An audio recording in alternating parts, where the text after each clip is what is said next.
Tahun 2024 ini sebenarnya cukup lancar buat WWE, baik di TV mingguan maupun acara premium. Dengan Triple H yang pegang kendali, biasanya bookingannya tuh logis, terencana, dan masuk akal. Tapi ingat, ini tetap WWE. Dan lebih penting lagi, ini tetap dunia gulat profesional. Jadi, keputusan aneh dan membingungkan masih jadi bagian dari DNA mereka sejak dulu. Meskipun 2024 nggak seaneh era-era sebelumnya, tetap aja ada beberapa momen yang bikin fans garuk-garuk kepala. Nah, di video ini, mari kita lihat 10 keputusan booking WWE teraneh di tahun 2024 yang bikin fans bingung banget. Tapi sebelum kita lanjut, aku pengen kalian like dan share video ini ke teman-teman kalian yang suka WWE. Dan jangan lupa subscribe soalnya channel ini upload video setiap hari. Let's go! Yang ke-10, Imperium keluarin Giovanni Vinci itu nggak ada gunanya. Di bulan April tahun 2024, tiba-tiba Ludwig Kaiser serang partner tag timnya di Imperium, Giovanni Vinci. Tanpa build-up yang jelas, langsung aja Vinci dikeluarin dari grup. Rasanya aneh dan nggak ada manfaatnya sama sekali. Imperium yang dipimpin Gunther awalnya dominan banget, dan Vinci juga punya peran penting di situ. Tapi setelah dikeluarin, bukan cuma grupnya yang jadi lemah, tapi divisi tag team yang jadi kurang menarik. Vinci malah ngilang dari TV berbulan-bulan dan Kaiser sih sebenarnya bisa aja dapat push sebagai solo wrestler tanpa harus nendang Vinci. Fans pada bertanya-tanya, ini maksudnya apa sih? Mungkin WWE punya rencana lebih besar buat Giovanni Vinci, tapi sampai sekarang keputusan ini cuma bikin Imperium jadi pincang dan fans Imperium juga kecewa. Yang ke-9, ngembaliin gelar tag team ke Judgment Day itu keputusan aneh. Di WrestleMania 40, Awesome Truth, The Miz dan R-Truth berhasil merebut gelar tag team ngalahin Judgment Day yang udah lama jadi juara. Fans seneng banget lihat juara baru, tapi kesenangan itu cuma bertahan sebentar. Beberapa minggu kemudian, gelar itu balik lagi ke Judgment Day. Kali ini Finn Balor dan Jerry McDonough bikin reign-nya Awesome Truth itu terasa sia-sia. WWE sebenarnya punya kesempatan buat bangun tim heel baru kayak The Authors of Pain atau The Creed Brothers, tapi dengan ngembaliin gelar ke Judgment Day, rasanya malah mundur ke belakang. Fans bingung kenapa WWE tiba-tiba bikin perubahan kayak gitu. Yang ke-8, WWE nggak manfaatin potensial Otis melawan Chad Gable. Selama berbulan-bulan, WWE ngasih tease soal ketegangan antara Chad Gable dan Otis di Alpha Academy.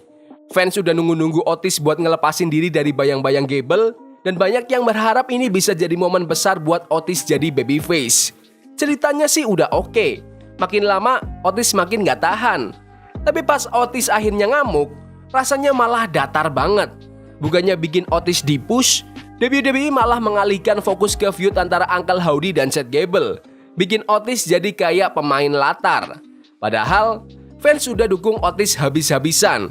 Kesempatan emas buat Otis disia-siakan begitu aja. Bikin seluruh cerita ini terasa kayak kesempatan yang terbuang. Yang ke-7, Carlito gabung Judgment Day itu aneh banget. Kembalinya Carlito ke WWE tahun 2023 awalnya bikin fans antusias.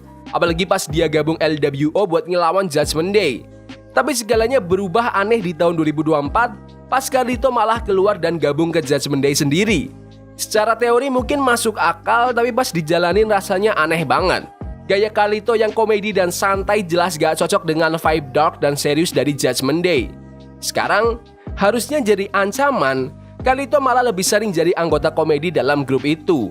Fans bingung kenapa WWE maksa bikin kemitraan yang gak cocok kayak gini.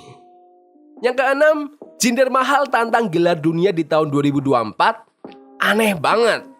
Salah satu momen paling mengejutkan tahun ini adalah pas Jinder Mahal yang udah bertahun-tahun gak punya peran penting, tiba-tiba dapat kesempatan tanding buat gelar juara dunia lawan Seth Rollins. Walaupun matchnya lumayan, kemunculan Jinder Mahal di title picture rasanya gak layak. Apalagi di tahun 2024 ini dengan banyaknya bintang lain yang lebih pantas. Fans jadi bingung, apakah ini cuma one-off match atau gimana? Apapun itu, rasanya gak cocok. Apalagi setelah pertandingan ini, Seth Rollins malah cedera, bikin situasi ini makin terasa gak perlu. Yang ke-5, Jey Uso kayaknya naksir berat sama Rhea Ripley. Aneh. WWE udah sering banget bikin cerita soal hubungan asmara. Tapi flirtingnya Jey Uso sama Rhea Ripley rasanya maksa dan gak alami. Keduanya mulai saling pandang dan bercanda, tapi ya kelihatannya gak nyambung. Rhea Ripley itu salah satu bintang wanita paling dominan di WWE, dan kalau dia dimasukin ke cerita cinta-cintaan gini, khawatirnya malah bikin karakternya jadi lemah. Begitu juga dengan Jey Uso, yang baru aja lepas dari cerita emosional besar dengan The Bloodline. Harusnya diperlakukan sebagai top tier kompetitor. Tapi fans bingung kenapa WWE maksa masukin subplot romantis yang gak cocok buat tahun 2024. Ini aneh banget sih. Yang keempat, motivasi Kevin Owens di feud lawan Cody Rhodes gak masuk akal. Di build up menuju Bash in Berlin, Cody Rhodes nawarin Kevin Owens kesempatan buat tanding gelar dunia. Sesuatu yang seharusnya diinginkan semua pegulat. Tapi anehnya, Owens nolak kesempatan itu karena katanya belum pantas. Padahal dia salah satu bintang terbesar di WWE dan sering menang di SmackDown. Fans bingung, kenapa Owens tiba-tiba nggak mau gelar? Ceritanya jadi berbelit-belit dan nggak jelas, bikin Owens terlihat lemah dan pelin-pelan. Di tahun 2024, keputusan kayak gini jelas bikin banyak fans geleng-geleng kepala. Yang ketiga, perilaku Liv Morgan ke Dominic Mysterio itu awalnya aneh banget. Salah satu keputusan paling kontroversial adalah pas Liv Morgan mulai mendekati Dominic Mysterio dengan cara yang gak nyaman buat dilihat. Liv kayak nguntit Dominic, beli hadiah buat memanipulasi dia, dan melakukan hal-hal yang berbau pelecehan. Di tengah-tengah tuntutan hukum soal tuduhan pelecehan seksual yang lagi dihadapi Vince McMahon, cerita ini malah terasa gak pas. Meskipun akhirnya Dominic jatuh cinta sama Liv, fans masih ngerasa build-up-nya aneh dan gak perlu. Di tahun 2024, keputusan kayak gini tuh sangat dipertanyakan. Yang kedua, kekalahan beruntun Solo Sikoa bikin gak masuk akal. Solo Sikoa tuh harusnya bintang besar. Setelah ngalahin John Cena di Crown Jewel tahun 2023, Solo kelihatannya bakal naik daun. Tapi anehnya, bukannya dia bikin menang, dia malah kalah terus-menerus selama 5 bulan berturut-turut. Bahkan dia kalah cepet banget lawan Randy Orton, cuma 5 menit udah beres. Kalau WWE niatnya mau bikin Solo jadi heel utama dan calon juara dunia, kekalahan-kekalahan ini malah bikin dia jadi nggak kredibel. Pas dia tanding lawan Cody Rhodes di SummerSlam buat gelar juara, dia udah kehilangan semua momentum.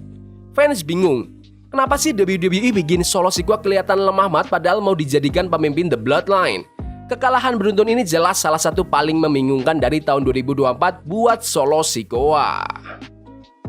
Yang pertama, Cody Rhodes ngasih main event begitu aja ke The Rock? Gila banget.